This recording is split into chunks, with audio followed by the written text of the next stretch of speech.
Assalamualaikum dan salam hormat. Kita bertemu lagi dalam close up minggu ini. Baik, pada kali ini kita bawakan tetamu istimewa dalam Sukan Boling dan kita akan membincangkan perkembangan dan hala tuju skuad bowling kebangsaan kita. Dengan itu saya perkenalkan Setiausaha Agung Kongres Tenpin Boling Malaysia MTBC, Maradona Chok. Apa khabar? Terima kasih, khabar baik. Okey, terima kasih kerana sudi bersama close up minggu ini. Pertama sekali kita nak kenal background Maradona dulu. Boleh kongsikan? Saya berasal dari Sabah. So I'm Maradona Chok from Persatuan Tenpin Boling Malaysia. So saya berasal dari Sabah, Kota Kinabalu. Background saya actually I'm an engineer. So I'm an engineer, but now I'm full-time administration lah, sports administrator. Okey, baik. Adakah Maradona seorang pemain bowling waktu ketika dulu ataupun memang minat dekat bowling ni lah? Saya memang minat bowling. Okay. So saya main as a hobby, not so much competitive, but kadang-kadang ada main jugalah competitive bowling, but not into the state level or national lah. Okey, baik. Kita nak tahu bagaimana Maradona boleh terlibat dalam pengurusan sukan terlebih dahulu. Ini starting from the beginning, actually ada sikit luck lah, in the sense that yang masuk persatuan. So saya masuk Persatuan Tenpin Boling Sabah di tahun 2005. So masa tu there was a change in management in the Sabah punya association. So I got involved with the persatuan sana, and then at the same time 2 years later I was appointed as the Vice President of Malaysian Bowling. Okey. So dari sana then I got involved with MTBC lah. So we started with the Persatuan Sabah. So daripada engineer tu jauh sebenarnya pergi ke sukan dan bowling.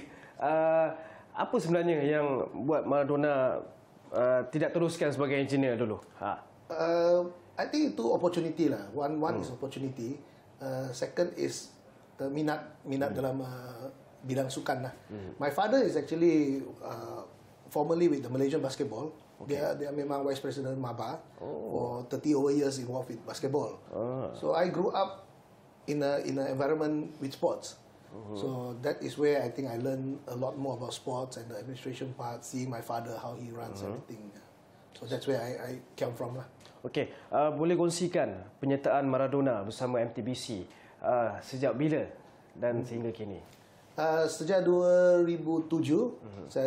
I was appointed as the Vice President. I was elected Vice President for MTBC, and until 2012.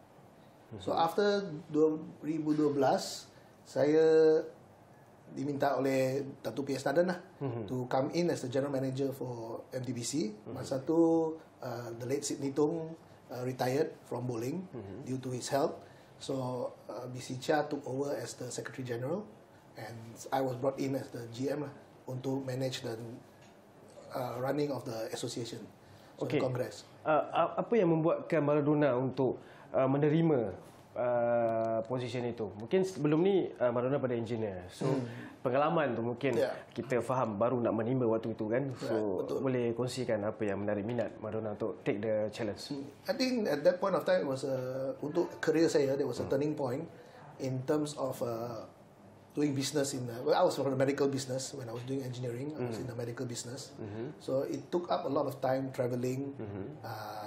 Then what I decided was I wanted to be more stable, spend more time with the kids, begitu. So I think that transition came in, that I decided to be less traveling, less into the business world where it's very hectic. Masa pun sampai lewat malam, a lot of work to do. So I think that was one of the motivations for me to move away from what I was doing in the past in the medical business, and then move into sports administration. But then now, looking back again, after a while, I became team manager, and then now I start to travel again. So back to square one lah. So okay, melihat selepas masuk ke MTBC tu kan, so apa yang Maradona melihat perkembangan waktu ketika itu? Apa yang perlu diubah? Apa yang perlu diusahakan as you general manager waktu ketika itu? Waktu ketika, I think there's a lot of changes that could have happened in MTBC. That time, of course, MTBC has been running very successfully over the years. Tapi one of the glaring, I would think, the glaring improvement that kami boleh buat masa tu ialah analysis data analysis. Okay. I think that part, statistics of the athletes, data analysis, and of course the grassroots lah, grassroots level. It shows that there's a lot of potential untuk modernize bowling in a sense, where we can use data and improve our talent identification. I think that's the most important. Walaupun we've been very, very successful over the years, past 3 decades, and all this has not been, categorized in a way that our coaches are so good at this point of time. At that time, they were so good that they were able to see potential, you know what I mean? But it wasn't scientific. It wasn't data-driven. It was how they saw the athletes, how they saw the performance of the athletes in Malaysia.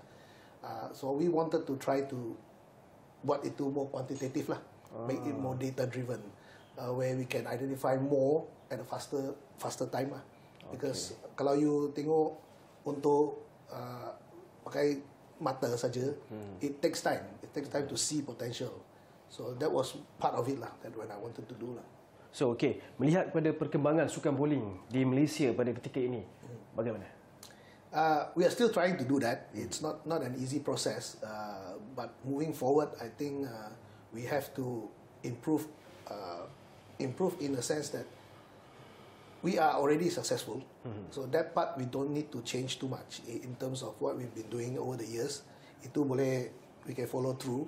Okey, Maradona, daripada sudut kepakaran dan teknologi ketika ini, bagaimana progressingnya? Maksud saya dari segi nutrisi ataupun tadi Maradona cakap data analysis. We have improved a lot. We have improved a lot in sports science, in the sports science part of the bowling. Bowling is very technical. Bowling is a skill sport. So what happens is semua mesti practice day to day. So the continuity has to be there. So kami consider lucky lah that we have a bigger team as compared to a lot of other sports, and being with a team that is quite large. I think we have about 19 elite bowlers and 19 youth bowlers. So that gives us a very strong continuity untuk churn out world champions. So that's why kalau satu retire, we still have others coming in. There's no big issue with bowling in terms of continuity lah. And moving forward with the data, all the sports science, psychologists, ISN has played a big role supporting MTBC. Of course, MSN and ISN as our partner lah. That cannot be tak ada lah. That is one thing that we really appreciate, and that is part of the success of bowling in terms of how we continue to create champions over the years. Okay, kalau boleh kongsikan teknologi yang kita gunakan pada ketika ini, daripada negara mana sebenarnya? Well, actually, there's no. In terms of development, I think Singapore and Malaysia are one of the 2 best countries in the world in terms of youth development. We are recognized by IBF as the top 2, I think, if not the best. And Singapore and Malaysia are very, very close in terms of how we develop the youth. So we both countries have very strong grassroots. Malaysia, of course, the benefits of our development is we've been around for about 30 years. So it's since the 90s where our development program has started. That time was Sid Allen was the coach that brought this systematic development into our country. We've been using it for the past 30 years, and it's been very, very successful. And I would say that is where we come from in terms of moving forward, in terms of data. Of course, with 30 years of experience, 30 years of how we see the athletes compete and how the coaching grassroots has gone, that is our strength. Boleh dikatakan stabil setakat ini? Stabil, ya, stabil. Okey, baik. Dari sudut pelapis kebangsaan, adakah kita kekurangan pelapis ataupun kita on the moving track melahirkan lebih ramai bintang di masa depan? I think we are on a very good trend. I think we are on a good trend. Bowling is in the interest in bowling is picking up again after, of course, after MCO. So the interest in bowling is picking up. Untuk pelapis, we have a very strong team. Pelapis has also just won the World Youth team for the women girls side. So pelapis kami memang ada. Boleh kongsikan berapa kita ada bunch of talent untuk use kita? I mean yang elite one lah, akan ke elite one. Well, in our current national youth, we have, I think, if I'm not mistaken, 8 boys, 8 girls. 8 boys, 8 girls in our current youth team lah. Pelapis lah, pelapis negara. Tapi if you talk about talents outside or the talents that we have at the world level, that's way more than that. I mean, ramai. Muat tak dekat somewhere? That's the problem. When you come to national training, when you come to training the team as a whole, I think funds become a very, very crucial aspect of it. You know, if we want to train 50 people, we need a lot more funding, and that's actually our biggest problem at this moment. So mungkin perlukan satu hub bowling di Malaysia sebenarnya. If we can have a national development program where we have a hub that can actually identify bowlers from 12 years old onwards. You know, if we can build them from 12 years old onwards, 14, 15, so that we have that continuity, I think will be very much stronger in terms moving forward. At this point of time, we have 5 under 15 athletes under our former head coach lah, Chia. This is a special squad we call. Okay. So this squad, because of the funding limitations that we have, we can only afford to train 5 of them lah. And they train like the national team, macam national team. It's 5 days a week. So it is quite taxing lah in terms of funding a team like that to train every day. Yeah. Okay, secara peribadi pandangan Maradona, kita memerlukan venue latihan lebih besar? I think latihan venue, I don't think we really need a bigger venue. Okay. We have many world-class centers around Malaysia at this point of time. Sarawak's the Meghalaya Sarawak is one of the best in the world. Of course, Samir Meghalaya is world-class, world-class venue. Pulau Pinang has a MTBC, which is also another center that is for 50 lanes, which is big. So we have centers around the country that are able to cater for the sport in terms of development, in terms of running it. So now it's just a matter of how we can streamline the cost of bowling. I think bowling is a pretty expensive sport to be in.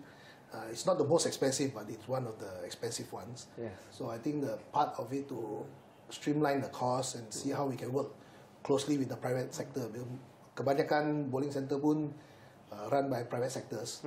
So that is something that we need to work very closely with them in terms of that part of the business lah. And I think MTBC moving forward will look into the industry. We want to work closely with the industry and see how we can both develop the industry as well as the athletes at the same time. Okey, macam Maradona cakap tadi, sukan bowling antara yang mahal. Okey, mungkin melihat sokongan daripada ibu bapa untuk menghantar anak pergi ke bowling, sukan bowling. Bagaimana situasinya sekarang? Oh, very good. I mean, the support from the parents is phenomenal, actually phenomenal. Ibu bapa, they send their kids to compete at even our national junior circuit now, which is kami ada 8 leg lah around the country. 8 leg? There's 8 legs. Each leg is about 750 bowlers. What? And that are all under 18. So under 18 baru? Ini baru 18 bawah.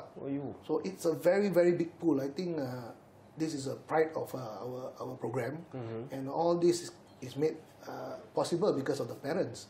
Their support. I mean, they drive the kids six times a year around the country to compete in the leg, in the circuit.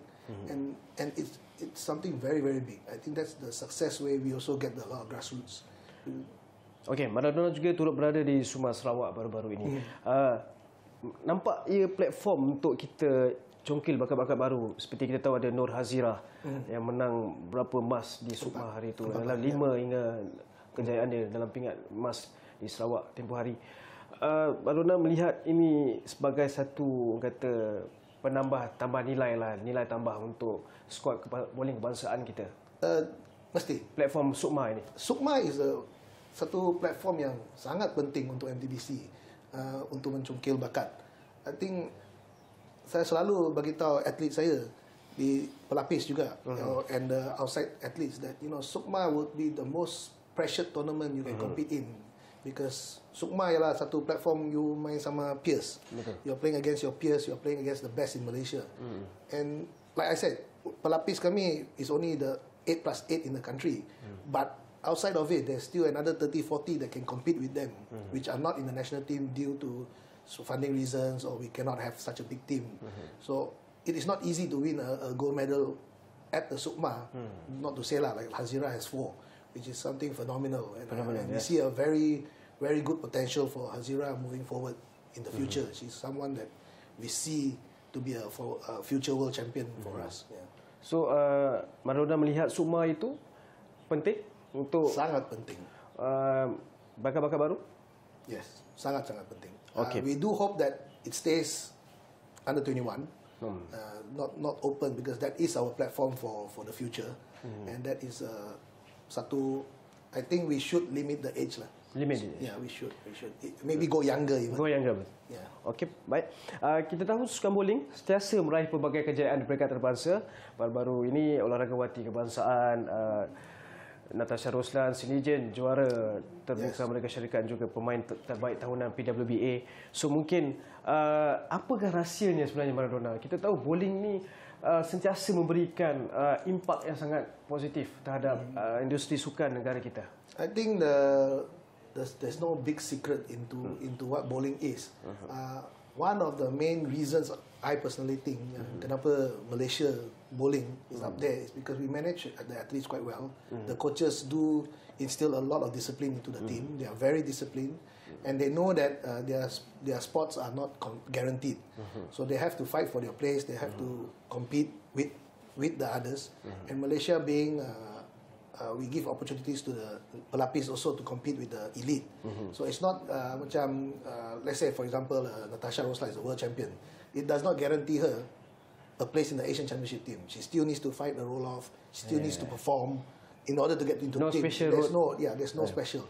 So all of the athletes understand this part, and they work very hard to maintain the level they are at.